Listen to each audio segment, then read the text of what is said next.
与我国相隔仅20公里，多灾多难的孟加拉国，为何说比印度富有？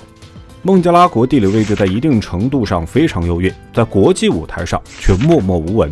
今天就让我们一起来了解一下。观看中不要忘记点赞关注。1. 孟加拉国与印度。我们先来看一下孟加拉国。孟加拉国位于南亚，面积147570平方千米，约有 1.68 亿人。该国主体民族为孟加拉族，国家宗教是伊斯兰教。孟加拉国大部分地区位于亚热带，平均温度为 26.5 度，全年降水量为2000至3000毫米。良好的雨热条件为孟加拉国带来农业发展的基础。水稻是当地种植面积最广的作物，约占耕地面积的 78%， 全国超过一半的人从事水稻种植。该国是世界第4大水稻生产国。除了水稻，孟加拉国还盛产黄麻，年产量超过100万吨，是世界上第2大黄麻生产国。孟加拉国发展并不好，经济主要依靠农业，工业以劳动密集型的轻工业产业为主，其中服装业是该国的支柱产业之一，钢铁、建材、船舶、汽车等产业不能自己，依赖进口。2023年，孟加拉国的 GDP 为4463亿美元。印度是南亚最大的国家，国土面积大约为298万平方公里。截止到今年10月，印度人口约14.1亿。印度矿产资源丰富，铝土的储量和煤矿的产量都居世界第5位。同时，该国也出口了全世界60%的云母。印度还有约86吨黄金、8.96亿吨石油、6971立方米天然气以及铁、铜、锌、磷酸盐等资源。印度的发展速度举世瞩目，是世界上发展最快的国家之一。2023年，印度的 GDP 约3.49万亿美元，是世界第5大经济体。印度是一个传统的农业大国，该国至今仍有约2/3的人口直接或间接以农业为生。独立之后，印度形成了比较完整的工业体系，纺织、食品、精密仪器、汽车加工、软件制造等工业发展比较迅速。近年来，印度已经成为全球金融、软件等服务业最重要的出口国。但是，印度社会发展极不平衡，种姓问题较为尖锐。该国是世界粮食进出口国，但全国仍有25%的人口无法温饱。2. 孟加拉国为何没有存在感？孟加拉国听起来似乎距离我们非常遥远，其实它距离我们国家只有20公里左右。它国内的人口数量非常密集，在全球的排名中是第8位，仅次于尼日利亚和巴西。尽管有着庞大的人口数量，但是存在感却不是很足，经常被人们抛之脑后。究其原因就是它太穷了。首先，孟加拉国内的工业与制造业很落后，工业基础并不强大，所以就拉不来投资与游客。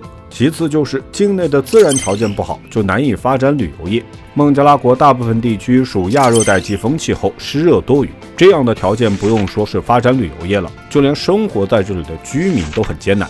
尽管如此，孟加拉国并没有放弃努力的脚步。在过去的10年里，他们取得了很大的进步，人均 GDP 在2020年差点就超越了印度。能有这样的成果，就不得不提孟加拉国大力发展的劳动密集型产业。其服装出口额在2018年就已经达到了341亿美元，占国内全年出口总额的 84%。在全球服装出口市场上，更是扩大了与其竞争对手越南的差距，保持了仅次于中国的全球第2大服装出口国的地位。孟加拉国2023年的服装出口收入为473.8亿美元，比越南同期的收入高出140亿美元。这个产业不仅成为了孟加拉国的经济支柱，还为国内密集的人口提供了就业机会。服装加工产业的规模越来越大，对孟加拉国来说也比较重要。但它终究是一个属于轻工业的产业，只能解决目前的温饱问题，却不能让人口基数过大的孟加拉国人民过上富裕的生活。孟加拉国国内的人口增速快得令人震惊，人口仅有3000万的时候还是1945年，目前却发展成为了1.7亿多的人口大国。过快的增长速度导致国内的资源异常紧张。在2020年，孟加拉国的粮食产量约4100万吨。面对如此庞大的人口数量，导致了贫困严重的问题。面对如此困境，孟加拉国人民并没有放弃希望，依靠自己的努力，逐渐把生活改善到了还不错的条件。3. 孟加拉国经济发展在未来不容小觑。将孟加拉国的 GDP 转化为人民币，其总量约3.15万元，人均有1.18万元左右。在在我国各省市的经济发展中，孟加拉国的经济总量更接近我们国家的江西省，稍微落后江西省约700亿元。江西省在我国各市区中的排名是15位，所以孟加拉国放在我们国家也就能排在第16位。如果从人均 GDP 上来看，孟加拉国可就差远了。甘肃省在我国各省市中的发展最靠后，其人均 GDP 也有4.81万元，比孟加拉国多了2.6倍还要多。孟加拉国的经济总量虽然不错，但是人均上还是有很大的差距，所以它在我国中其发展水平还是比较靠后的。但是它的人口数量非常庞大，地理位置也非常不错，其未来的发展潜力是不可小觑的。2020年12月，公铁两用的帕德玛大桥正式合拢，它是连接中国及东南亚泛亚铁路的重要通道之一，也是中国“一带一路”倡议的重要交通支点工程，同时也是孟加拉国的一项重要枢纽工程。这条公铁两用的大桥提高了当地的运输效率，所以被孟加拉人称为“梦想之桥”。